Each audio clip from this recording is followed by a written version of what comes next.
Plato driver, and he ends up with a lot to do in the race. Indeed. So Frank Bieler actually gets pole position with Alan Menu and James Thompson, the top three. Plato in fourth, Bincliffe in fifth, Leslie Tarquini, Kelvin Burt, Tim Harvey, John Cleland, Anthony Reid, Derek Warwick, Paul Radicic, Patrick Watts, and Will Hoy, with myself starting in 16th. Here we go again then, with the second race of the day. Indeed, another 27 laps for round number 10. And off we go.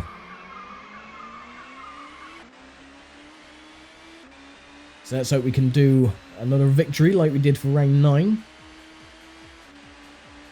First though is get past all the back markers, which shouldn't be too difficult with everyone so bunched up at the start. Excuse me, excuse me. Excuse me. Okay, they're not playing ball this time. Get out the bloody way, you annoyance.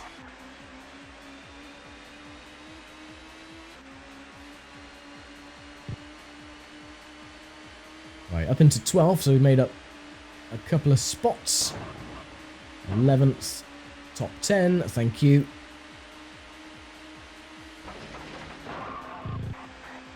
My teammate, I don't want to bump into you, so get out of the way, thank you.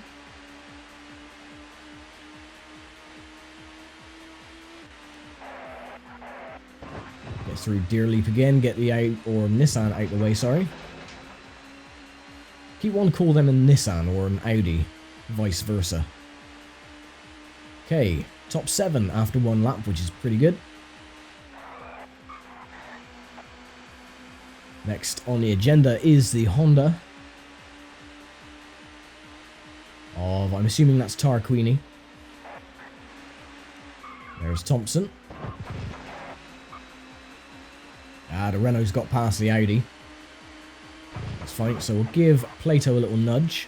That should push him off, and it does. He spins across the circuit. That's one problem taken care of.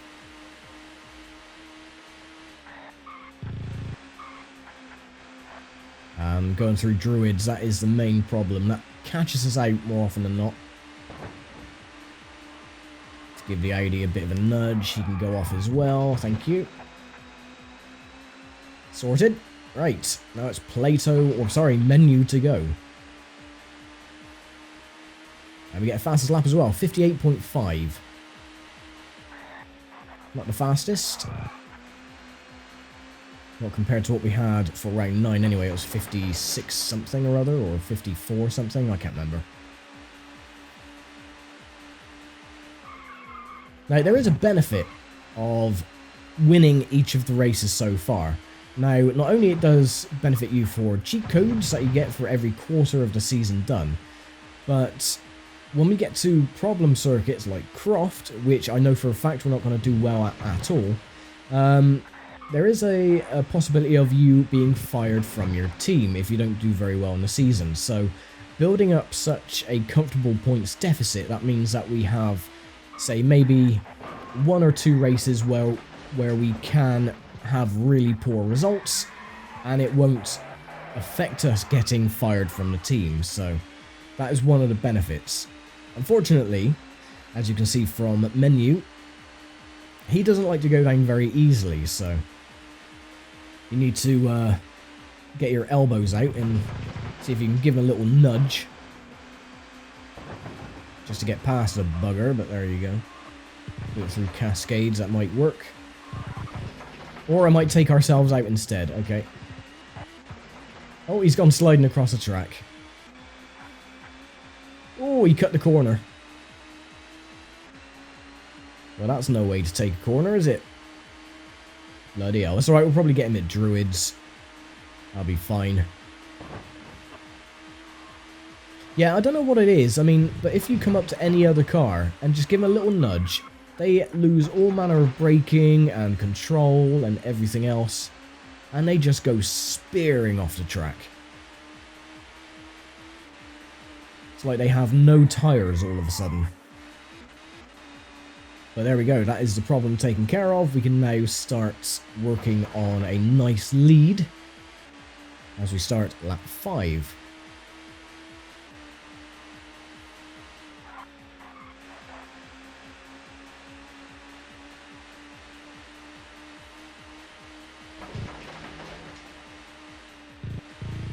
Oh, no, and the car is doing that weird thing again.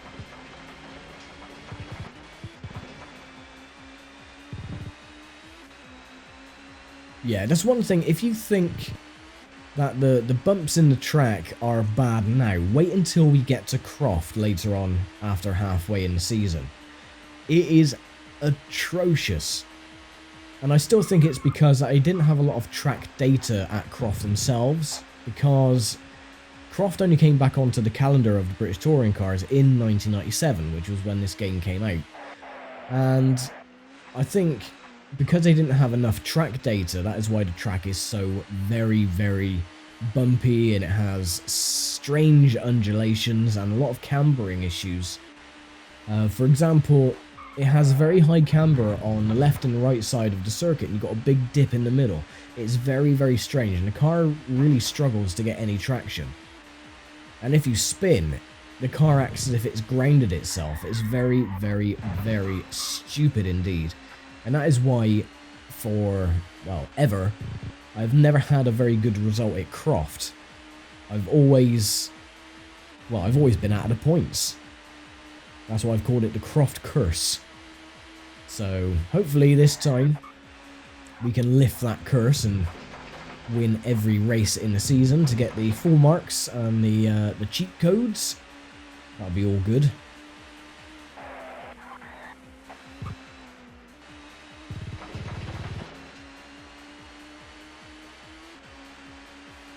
Nicely done. Starting at lap 7. 21 laps to go. New fastest lap as well, 58.3. See if we can beat that this time.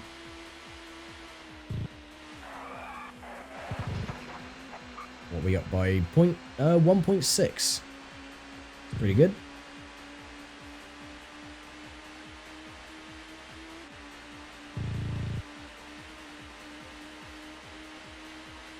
This section here, though, is the one that catches us out.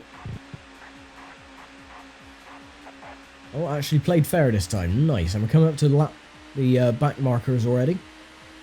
1.8 seconds up. And it's Warwick. Of course it is. Excuse me, Warwick.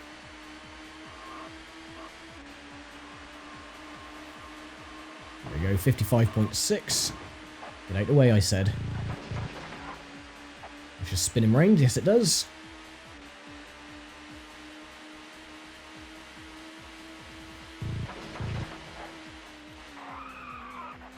Now we got this gaggle of cars to do as well. We have the Peugeots, one of the Fords, and one of the Nissans. Oh no, both of the Fords. And one of the Nissans in there as well.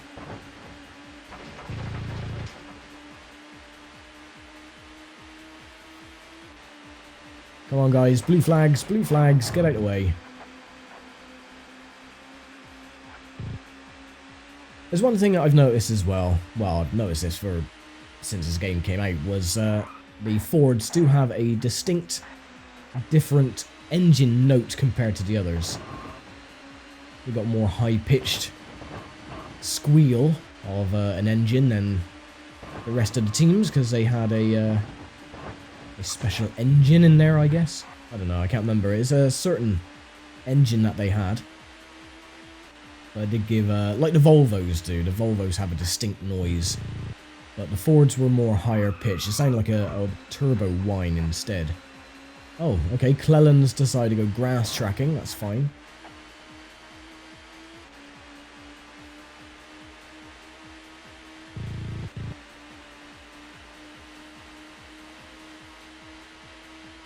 Through Druids again. Okay, not too bad.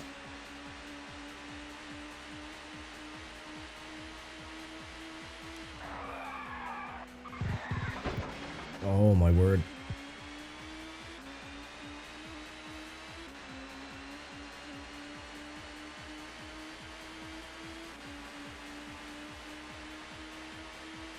Lap 10.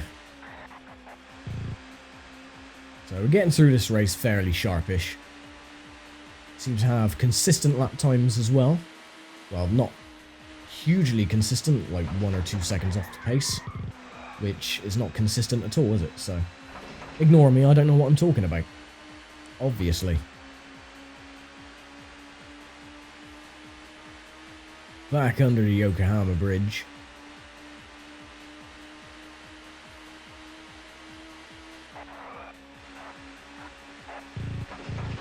It's so strange playing this track on games like Automobilista and then playing it on this one. You can see just, you know, it's a good rendition of the circuit, but it certainly isn't 100%. It's a more compact version, I would say, but it's still fairly bloody close. At least I got the other versions for TOCA 2. Oh, grass tracking again. Oh, I'm going to take the Cleland line and just go across. That's fine. There's my teammate.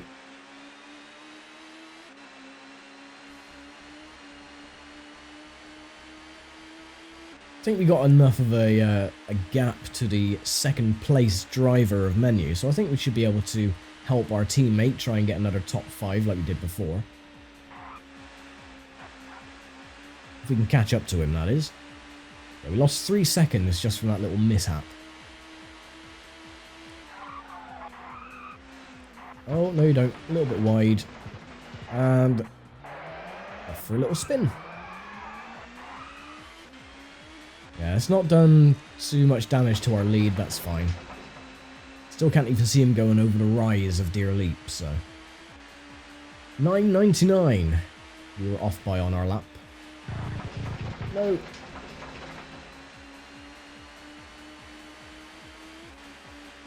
I still can't see anyone behind there, so.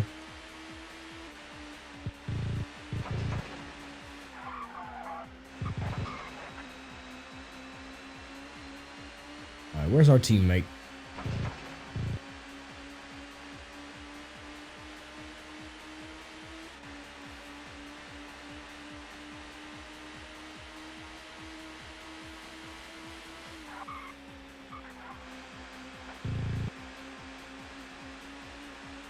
There he is.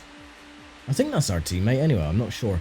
Like I said before, I mean, when the cars are at a certain distance, they all look fairly similar, especially the whiter cars, like the Volvo, the Vauxhall, well, the white Vauxhall, the Nissans.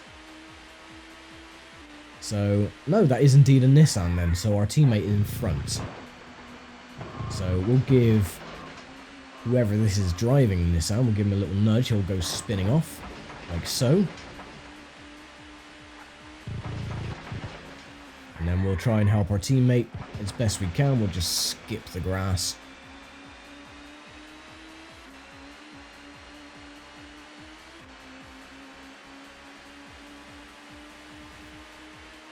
I bet you, though, he's in 8th place, like he usually is. That seems to be his little safe spot. Oh, well, that's just ruined it then, because he's going to go off from that. Yep, there he goes. Oh, it's so strange, just slightest little tap of any of the AI cars, and they always do that. They just go flying off. Fun little fact, in earlier versions of this game, they didn't do that at all. They actually did fight back. So, there you go. Not unless they thought that it was a bit too difficult for players, and they decided to dumb it down where the AI decide to just fly off when you tap them, but I'm not sure.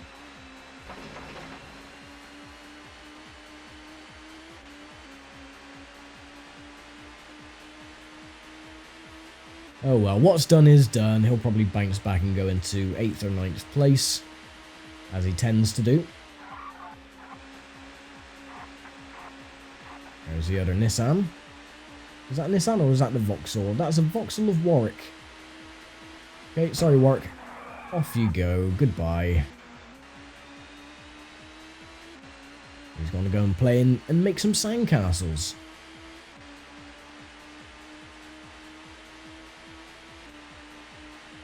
There's one of the Fords.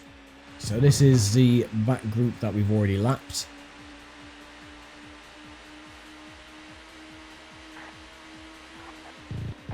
And they're playing with one of the Audis.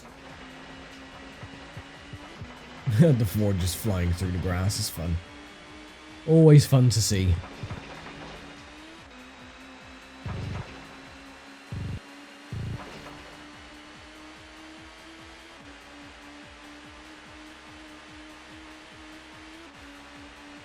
So we're over halfway now anyway, so half of the race down, under half to go. That's got to be Cliff, I would say, in the Audi. Oh, don't know what the hell he was thinking, but...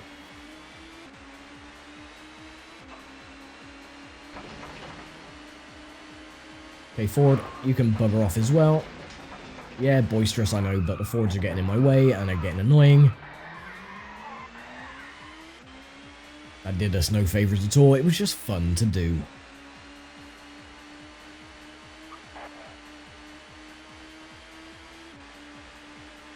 I got to find some ways to entertain myself while leading a race, so this is the only way I can do it. And watch the Fords go flying. He'll come back across the track. Oh, he didn't. Surprising.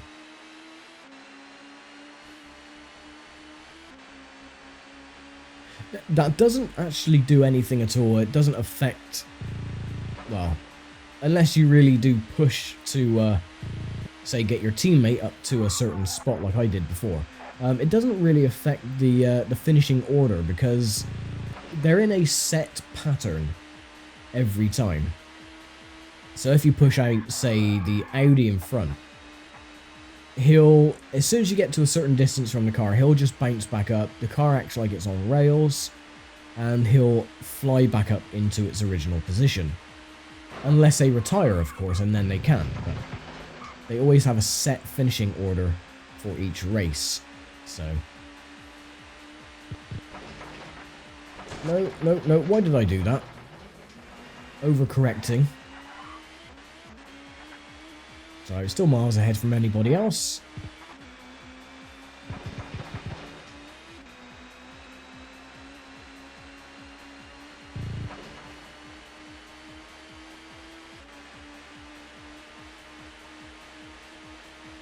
And you can really hear the bumps in the track have such an effect as well when trying to accelerate. The revs just skyrocket when you're applying the throttle.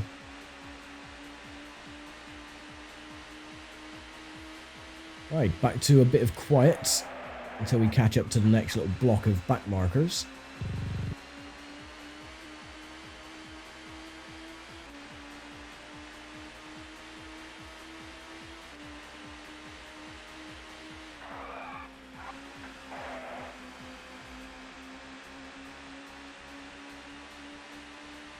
Lap 18, 10 to go. That went very bloody quick.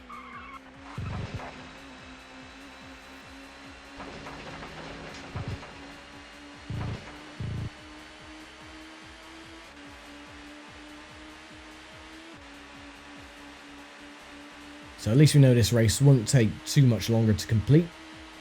We're getting mid 50-second lap times as well. Ooh, car getting a little bit bouncy on the bumps. Off goes the Peugeot.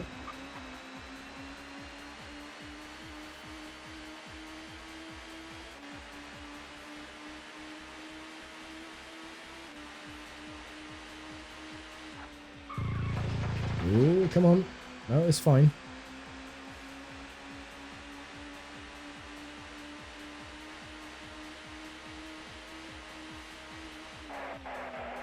Ooh. Right, back up to the Vauxhall Cleland again. And the Nissan of probably David Leslie, I would say.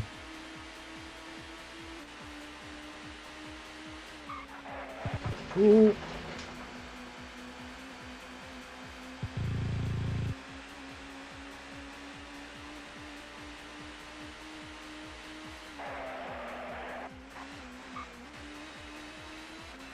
Ah, right, who is next to be lapped?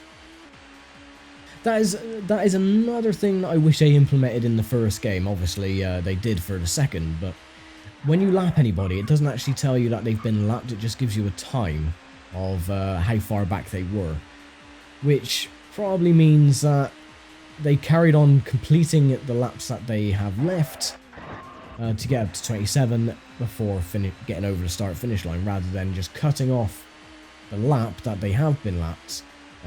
Well, you know what I mean. So rather than say, oh, the Peugeot is down plus 2 laps sort of thing. That's a bit strange. They did all fix that for TOCA 2 though, which is good.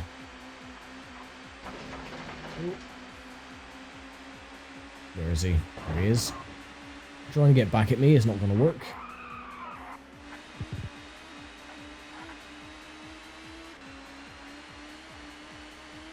Lap 21, 7 to go.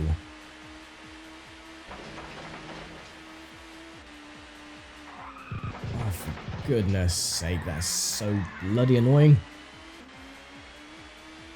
can imagine the driver just pointing his finger out of his window and just laughing.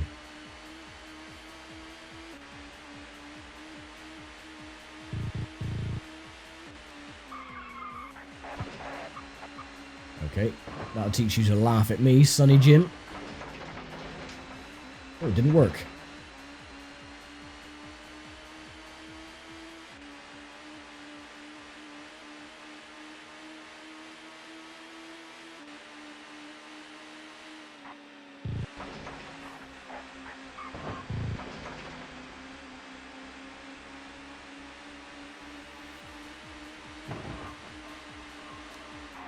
There we go, now he should fly off. There he goes. Job done. 22.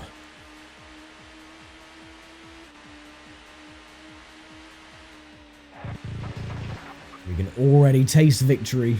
Very, very close.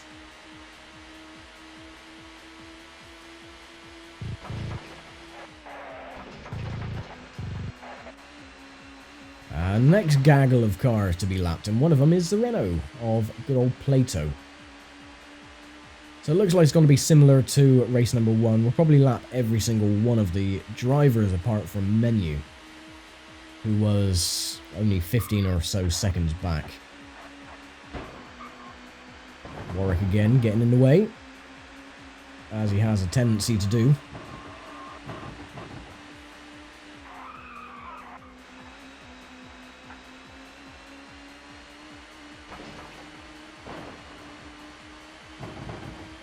I was going to try and push him into the pit wall, but that wouldn't have worked.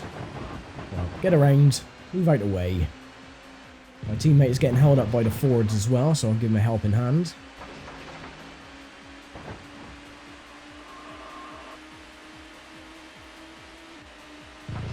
Get out of the way. Oh, I've taken myself off as well. Well, that'll teach me then. Oh, bloody hell. I was probably crumpled the rear end, if nothing else. Yep.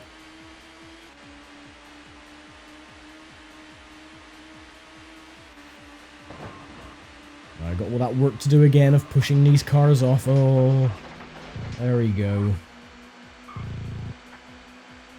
We've gone back around into the tyre barriers, which is cool.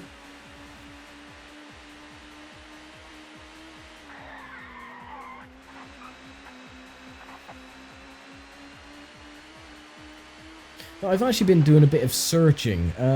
When this game was first announced back in 1996, the PlayStation magazine had a couple of screenshots, and one of them in particular was the hairpin at Donington, the final corner when you're on the Donington Grand Prix layout. And they did have a Vauxhall Cavalier, and the livery that they were using for the Vauxhall was the one for 1996. It was the yellow and white one. And I think they were initially going to use the 1996 paint schemes, but they didn't bother and they went for 1997 instead. And I'm thinking, is there maybe an alpha build floating around somewhere with the old Vauxhall livery? And I've been doing a bit of research, and I've come up with nothing so far. I can't even find the screenshot that was in the magazine, but yeah, it would be cool if they actually had the alpha build and could play it.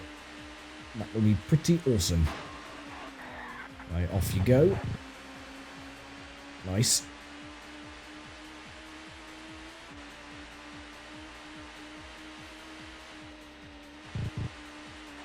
Ooh. Tokyo drifting. Always fun to do in a touring car. I wonder if we'll actually catch up to the other Renault before the end of the race. It's only got, what, 2.5 laps to go.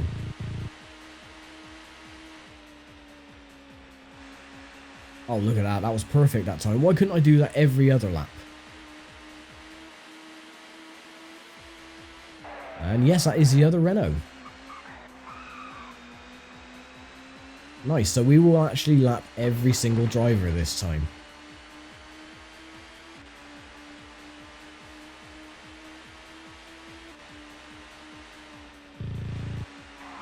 Ooh, not doing that though. 2 laps to go. Oh, why isn't the car steering?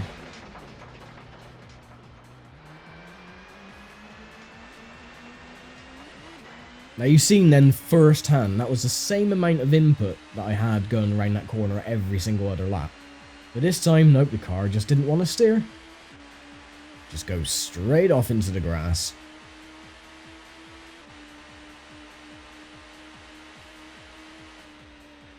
Oh, and again, oh for goodness sake. Well, thankfully, we're not going to get caught and passed by Menu in second place, because he's literally in front.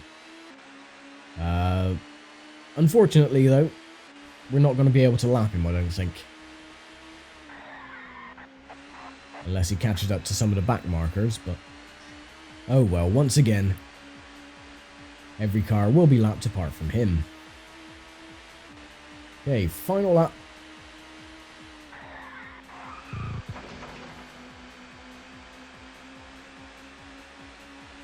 And this will be 10 races down and 10 victories. Which is awesome.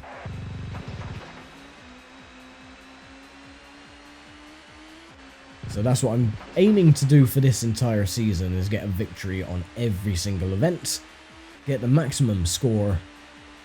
Get all the cheat codes and work on TOCA 2. Which will be structured a little bit differently compared to this one.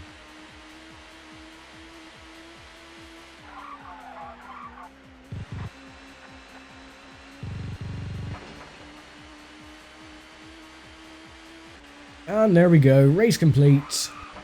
The new Volvo driver has done it again, taking the checkered flag in style. Here's a rundown of the final placings. Yep, so there we go then. So Menu was 52 seconds back. You had Frank Bieler, Jason Plato, both the Hondas of Tarquini and Thompson, John Bincliffe, David Leslie. My teammate once again finishing in 9th place. Derek Warwick was last, 3 minutes 18.6 seconds back.